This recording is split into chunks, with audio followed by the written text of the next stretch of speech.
Comment réaliser un mur en pierre maçonnée? En plus de la caisse à outils traditionnelle, il nous faut des blochets, un tétu, une pointerole carbure, une chasse, une massette, un taillant, une brosse métallique. Côté matériaux, on vérifie que tout est bien sur le chantier. La pierre, du sable, de la chaux naturelle, Tradifarge Plus, Crualis ou Tradibat 85. Pour votre sécurité, n'oubliez pas les gants, le casque, les lunettes, les protections auditives, les chaussures de sécurité. La préparation du mortier sur chantier nécessite de vérifier la compatibilité de la chaux avec la pierre utilisée. Référez-vous au DTU 20.1 pour plus de précision. Préparez votre zone de travail en positionnant les matériaux à proximité de la bétonnière. Attention, une bétonnière est à manier avec précaution. Il est interdit pendant son fonctionnement d'y insérer des outils ou vos bras. Démarrez votre bétonnière puis ajoutez un tiers du volume d'eau. Complétez avec la moitié du volume de sable, la chaux, puis le deuxième tiers du volume d'eau. Laissez mélanger quelques instants. Ajoutez la deuxième moitié de sable, complétez avec le reste d'eau par petites quantités jusqu'à l'obtention de la plasticité désirée. Attention de bien laisser le temps au mortier de se mélanger. Votre mortier est prêt.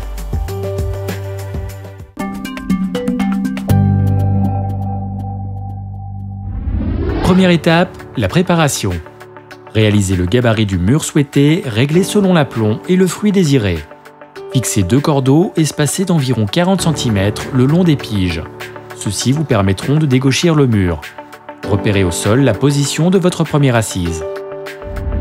Deuxième étape, le mortier de pose.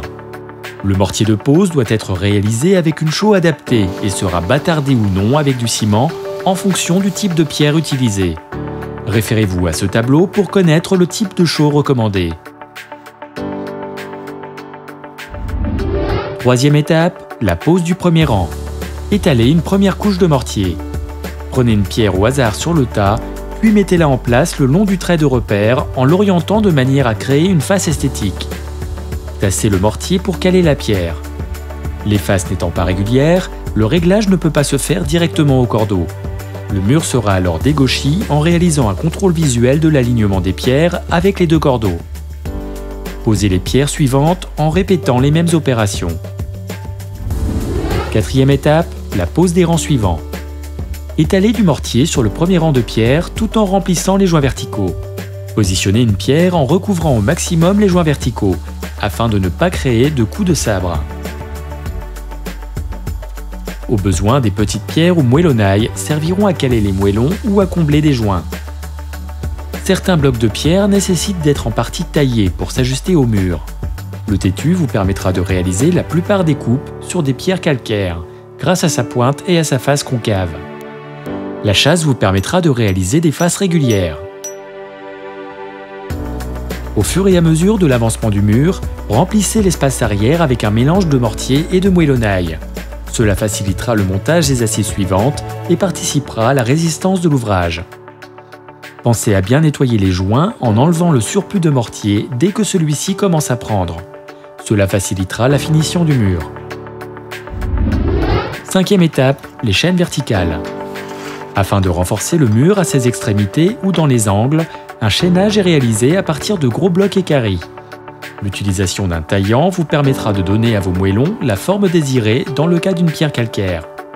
Sixième étape, la maçonnerie en hauteur. Si votre chantier le nécessite, vous allez devoir utiliser un échafaudage. Nous vous conseillons de doubler sa largeur pour créer une zone de stockage de pierres tout en vous laissant de l'espace pour maçonner en sécurité. Attention, l'échafaudage devra être dimensionné pour recevoir le poids conséquent de la pierre. Septième étape, le jointoiement. Le jointoiement est une étape importante de l'esthétique du mur, qui ne peut être réalisé que sur des pierres non gélives et non poreuses. Le mortier utilisé, réalisé à la main, en bétonnière ou au malaxeur, est principalement composé de chaux hydraulique et de sable fin. Son dosage dépend du diagnostic du support, de la nature des matériaux, du mortier en place, du choix du sable, mais également de sa capacité à passer en machine.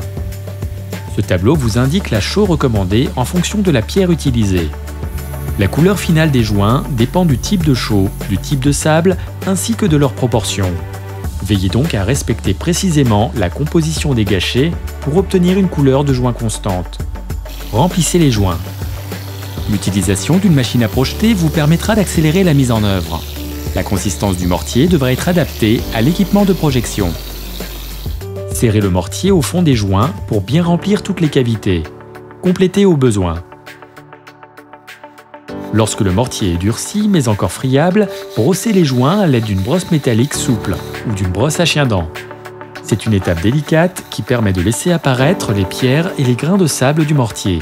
Il ne faut pas que le mortier bourre dans la brosse pour éviter de marquer les joints. Un balayage des joints en fin d'application permettra d'ôter les poussières de mortier. Et voilà, c'est à vous de jouer.